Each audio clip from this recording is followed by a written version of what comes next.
Terapi rel kereta. Kurang gelap gimana coba? Orang sakit bukannya di bawah ke rumah sakit, malah rebahan santuy di atas rel kereta api. Hal inilah yang biasa dilakukan oleh warga sekitar stasiun Rawabuaya, Jakarta Barat pada tahun 2011 silam. Mereka menganggap bahwa arus listrik yang mengalir melalui rel kereta dapat menghilangkan segala penyakit. Entah hal ini datangnya dari mana, tapi sebagian dari mereka berkata bahwa dengan tidur di atas rel kereta, rasanya seperti di surga. Mereka mengaku kondisi tubuh mulai membaik setelah mereka melakukan terapi ini. Bahkan sebagian lain berpendapat bahwa penyakit-penyakit seperti diabetes dan darah tinggi juga mulai sembuh. Berbagai gaya dan cara mereka gunakan saat sedang berada di atas rel kereta. Ada yang berdiri telanjang kaki, ada yang duduk, ada yang bawa bantal, bahkan yang paling parah, ada yang membawa handuk basah untuk memperkuat aliran listrik agar masuk ke tubuh mereka. Hal konyol tanpa dasar ini pun memicu reaksi dari Kepala Dinas Kesehatan DKI Jakarta. Ia menjelaskan bahwa pengobatan menggunakan unsur listrik tidak memberikan efek apapun untuk penyakit-penyakit fisik. Malah sebaliknya, hal itu hanya berfungsi untuk penyakit-penyakit kejiwaan.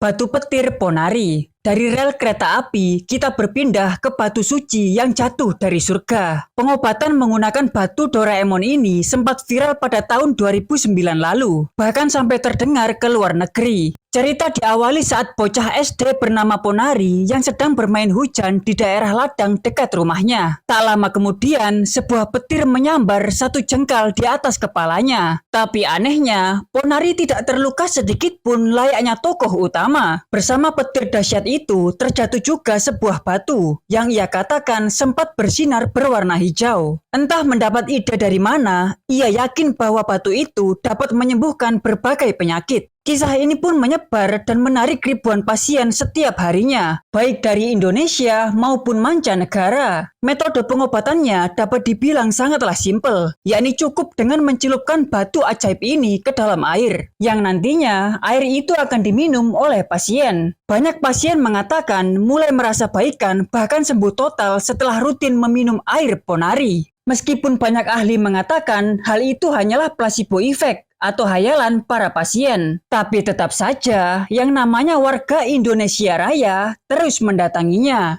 Rokok itu sehat. Bayangin aja, ada orang yang kena asma, malah disuruh ngerokok. Malaikat maut pun sampai apa coba? Pengobatan konyol ini sempat terjadi pada awal 1900-an baik di dunia barat maupun di tanah air. Di Amerika contohnya, pada tahun 1910 hingga 1930-an, merek-merek rokok besar membayar dokter sungguhan untuk melakukan promosi bahwa rokok itu sehat. Pada saat itu, kandungan nikotin dalam rokok memang dinilai mampu untuk menenangkan saraf, merelaksasi pernafasan, dan mengurangi stres. Karena minimnya riset, para dokter pun menyimpulkan bahwa rokok dapat menyehatkan para pasien dengan penyakit paru-paru dan asma. Seperti yang kalian lihat pada poster jadul ini, dikatakan bahwa rokok dapat meredakan asma, bronkitis, dan hay fever. Bahkan di beberapa rumah sakit sipil, rokok dibagi-bagikan kepada para pasien depresi atau sebagai penenang bagi pasien yang akan menjalani operasi. Untung saja hal sesat ini berhenti sekitar tahun 1950-an saat riset terbaru menyebut bahwa rokok memberikan resiko terkena kanker paru-paru 20 kali lebih besar.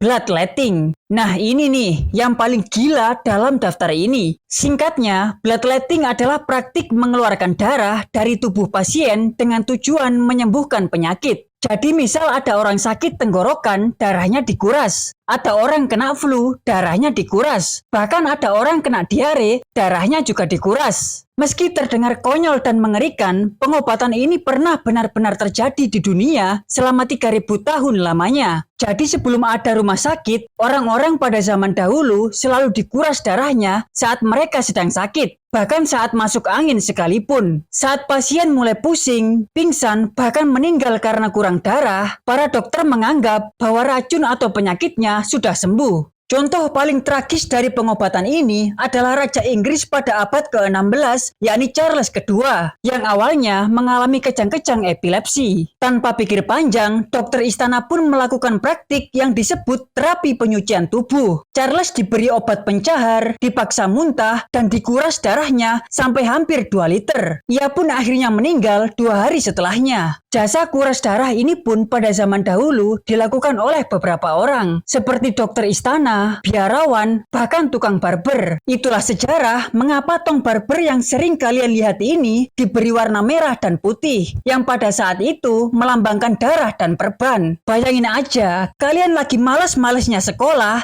terus kalian pura-pura sakit supaya kalian bisa bolos sekolah. Lagi enak-enak ngecil di kamar, tiba-tiba datanglah seorang dokter yang langsung menyedot 2 liter darah kalian. Welah dalah, gimana menurut kalian?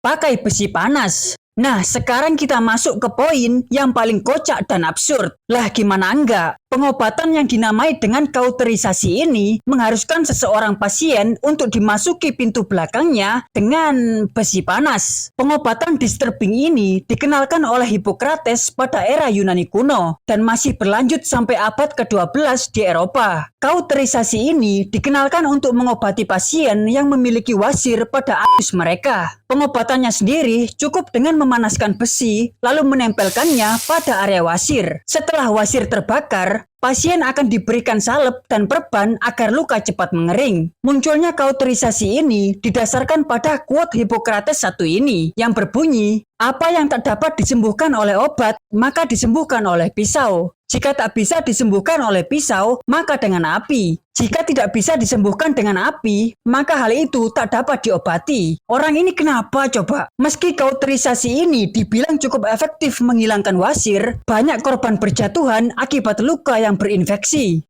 Makan cacing pita. Yap, kamu gak salah dengar. Makhluk menjijikkan dengan panjang 10 meter ini dimakan dan dibiarkan hidup di dalam usus. Hal bodoh ini dilakukan banyak wanita di akhir abad ke-18, tepatnya setelah era Victorian untuk mengurangi berat badan. Pada saat itu, memiliki tubuh kurus memang dijadikan simbol kecantikan, sehingga berbagai cara dilakukan wanita-wanita Eropa dan Amerika untuk mendapatkan tubuh kurus idaman. Salah satu cara paling bodoh yang mereka pilih adalah memakan pil berisi telur cacing pita. Pada saat itu, di majalah dan koran memang digembar-gemborkan bahwa cacing pita dapat membuat wanita bebas makan apapun tanpa khawatir menjadi gemuk, karena cacinglah yang akan memakannya. Tapi tentu saja hal ini salah total. Setelah cacing pita menetas, ia akan menyangkut di dinding usus lalu memakan segala nutrisi yang wanita konsumsi. Hal ini membuat cacing dapat memanjang mencapai 10 meter, lalu berkembang biak semakin banyak. Setelah itu,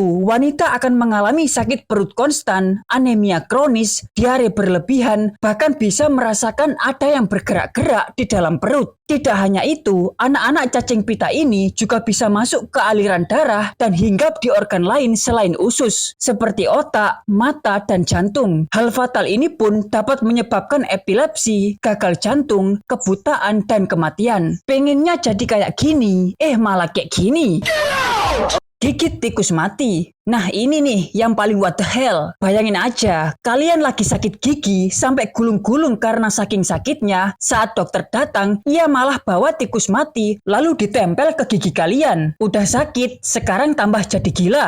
Pengobatan cerdas ini ditemukan dalam artefak catatan medis dari Mesir kuno, lalu berkembang di Yunani, kemudian bertahan di Eropa dan Asia hingga abad ke-12. Di Eropa contohnya, karena tikus punya gigi yang terus tumbuh, tikus akhirnya dianggap punya energi spiritual untuk menarik sakit gigi. Alhasil, saat seseorang mengalami sakit gigi, dokter membawa bangkai tikus untuk ditempel ke pipi dan gigi pasien. Hal ini mereka yakini mampu menyedot rasa sakit dari gigi mereka. Tentu saja, bukannya malah sembuh, para pasien akhirnya malah kena infeksi parah, tertular wabah hitam, terinfeksi bakteri Salmonella, Leptospira, tetanus, hingga sepsis. Untung saja, pada akhir abad ke-17 muncul dokter gigi profesional dan juga pemahaman tentang bakteri, sehingga praktik what the hell ini dapat diakhiri.